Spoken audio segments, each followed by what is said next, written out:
નમસ્કાર, આપ જો રહ્યા છો સંદેશ ન્યૂઝ. હું છું આપની સાથે કૃષ્ણા અને 5 રાજ્યોની વિધાનસભાની ચૂંટણીના પરિણામો આવી રહ્યા છે. કેટલાક પરિણામો લોકોને ચોંકાવી રહ્યા છે, કેટલાક પરિણામો અપેક્ષિત છે. ક્યાંક જે સરકાર હતી એ પુનરાવર્તન ફરી પાછું આવ્યું છે, ક્યાંક પરિવર્તન દેખાઈ રહ્યું છે. પરંતુ આ બધા વચ્ચે સૌ કોઈની નજર જે રાજ્ય પર ટકેલી હતી, છેલ્લા કેટલાય મહિનાથી જ્યાં એડી ચોટીનું જોર લગાવતા હતા રાજકીય પક્ષો, એ બંગાળમાં અત્યારે મોટો ઉલટફેર થતો દેખાઈ રહ્યો છે. 4 કલાકમાં ચૂંટણીનું ચિત્ર લગભગ સ્પષ્ટ થઈ ગયું છે. 187 બેઠકો પર ભારતીય જનતા પાર્ટી પશ્ચિમ બંગાળમાં આગળ ચાલી રહી છે, જ્યારે ટીએમસી 99 બેઠક પર એટલે વધઘટ થઈ રહી છે. પરંતુ અત્યારે 100 કરતાં પણ ઓછી બેઠકો પર ટીએમસી આગળ ચાલી રહી છે. આસામમાં જેમ અપેક્ષિત હતું, ભારતીય જનતા પાર્ટી જંગી બહુમતી સાથે, સ્પષ્ટ બહુમતી સાથે સરકાર બનાવતી દેખાઈ રહી છે. તો આ તરફ તમિલનાડુમાં જે સૌ કોઈએ નહોતું ધાર્યું, એક નવી જ બનેલી પાર્ટી ટીવીકે પાર્ટી કે જે અત્યારે સરકાર બનાવતી દેખાઈ રહી છે. જોકે આ રુઝાન છે, પરંતુ પરિણામો હવે લગભગ સ્પષ્ટ થવા લાગ્યા છે. પુડુચેરીમાં પણ ભારતીય જનતા પાર્ટી સરકાર બનાવી શકે છે. તો કેરળમાં કે જ્યાં પણ સૌ કોઈની નજર હતી, જોકે ત્યાં પણ એવું લાગતું હતું કે આ વખતે પરિવર્તન આવી શકે છે, ને ત્યાં પરિવર્તન દેખાઈ રહ્યું છે.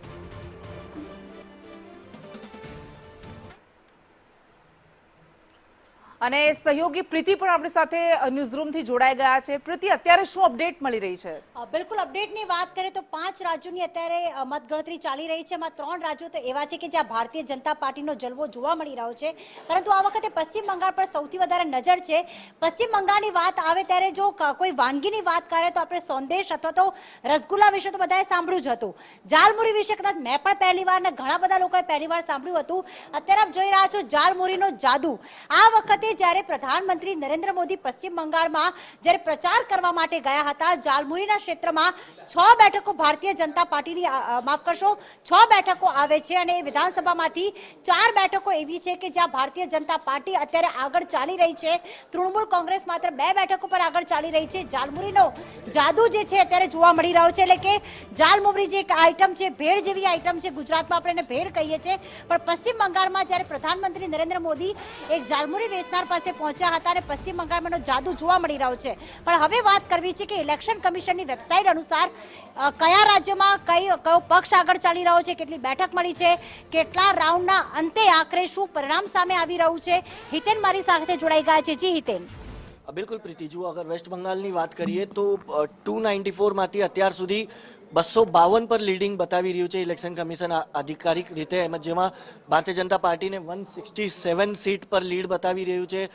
મમતા દીદીની પાર્ટી ટીએમસીને 82 પર લીડ બતાવી રહ્યું છે. તો ટીએમસી, તો બીજી તરફ તમિલનાડુની વાત કરીએ તો ટીવીકે જે થાલાપતિનો જે જાદુ ચાલ્યો છે તે અત્યારે 108 ઉપર લીડ કરી રહ્યો છે. હાલાકી 222 બેઠકોનો જ આ જે રુઝાન છે તે અત્યાર સુધી આવ્યું છે, પણ 222 અને ટોટલ બેઠકો 234.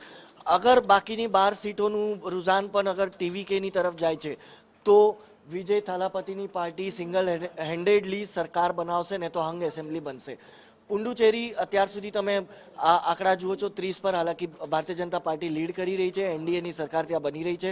કેરલાની વાત કરીએ તો કેરલામાં બી 140 માંથી 127 પર, જેમ કે લેફ્ટનો જે કિલ્લો હતો તે લેફ્ટનું ગઢ ખતમ કરીને હવે કોંગ્રેસ જે છે ત્યાં સરકાર બનાવવા જઈ રહી છે. અને આસામમાં હેમંત વિશ્વા શર્માનો જાદુ જે છે તે ચાલી ચૂક્યો છે. 126 માંથી 123ના આંકડા આવ્યા છે, 78 પર લીડ કરી રહ્યા છે. અગર આ 3 સીટ પણ હેમંતાની સમર્થનમાં જશે તો આંકડો 80ની ઉપર પણ પહોંચી શકે છે. બીજી તરફ 2021માં જે સીટ ઉપર કાંટાની ટક્કર હતી અને સુવેન્દુ અધિકારીએ મમતા દીદીને હરાવી હતી, તે સીટની વાત કરીએ તો ભવાનીપુર મમતા બેનર્જી હાલ લીડ કરી રહી છે. પણ વાત કરીએ તો 20 રાઉન્ડમાંથી અત્યાર સુધી માત્ર 4 રાઉન્ડની જ કાઉન્ટિંગ થઈ છે અને મમતા દીદી લીડ જે છે તે 8482 મતથી કરી રહી છે. પણ હજી બી 16 રાઉન્ડ બાકી છે. 2021નું પરિણામ તમામને યાદ છે.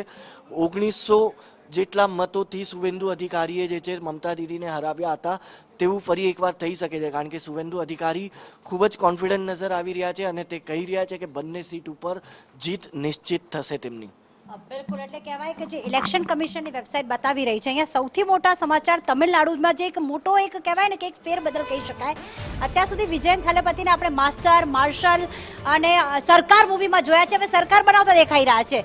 મમતા બેનર્જી ટીએમસી 100 ની અંદર સમેટાઈ ગઈ છે. ખૂબ મહત્વના સમાચાર. 217 બેઠકો સાથે 2021માં જેણે બહુમતી મેળવી હતી અત્યારે 100 નો આંકડો પણ પાર નથી કરી શકી. 15 વર્ષ બાદ બંગાળમાં મમતાનો કિલ્લો ધ્વસ્ત થતો દેખાઈ રહ્યો છે. આ વખતે કહેવાય ને કે મમતા બેનર્જી ભલે ભવાનીપુર બેઠક પરથી આગળ ચાલી રહ્યા હોય પણ રાજ્ય બચાવવામાં અત્યારે સફળ થતા નથી દેખાઈ રહ્યા. ભારતીય જનતા પાર્ટીનો જાદુ, પ્રધાનમંત્રી નરેન્દ્ર મોદી, કેન્દ્રીય ગૃહમંત્રી અમિત શાહનો જાદુ, શુભેન્દુ અધિકારીનું ગ્રાસ રૂટ લેવલનું જે આખું વર્ક હતું અને આપણે સવારે જે દિલ્હીથી લાઈવ લીધું હતું એમાં ખાસ જે કમલમમાં જલેબી બનવાની શરૂઆત થઈ ગઈ છે. અત્યારે એ જ પરિણામ સામે આવી રહ્યું છે. સાથે જ ઉમરેઠ, ગુજરાતની આણંદની ઉમરેઠ વિધાનસભાની જે પેટા ચૂંટણી યોજાઈ છે એમાં પણ ટોટલ 22 રાઉન્ડ છે. 18 રાઉન્ડના અંતે ભારતીય જનતા પાર્ટીના હર્ષદ પરમાર જે છે અત્યારે 26,605 મતોથી આગળ ચાલી રહ્યા છે. હરાવવું ખૂબ મુશ્કેલ છે. ઉમરેઠ વિધાનસભા પેટા ચૂંટણીમાં ભારતીય જનતા પાર્ટીનું જે વિશ્વાસ છે તે સ્વર્ગસ્થ ગોવિંદ પરમાર જેના પિતા એવા હર્ષદ પરમારે પણ જાળવી રાખ્યું અને ક્યાંક પિતાનો લાભ પુત્રને મળતો દેખાઈ રહ્યો છે. 26,000 મતોથી હર્ષદ પરમાર ભારતીય જનતા પાર્ટીના ઉમેદવાર અત્યારે આગળ ચાલી રહ્યા છે. આમ જોવા જઈએ તો 5 રાજ્યોમાંથી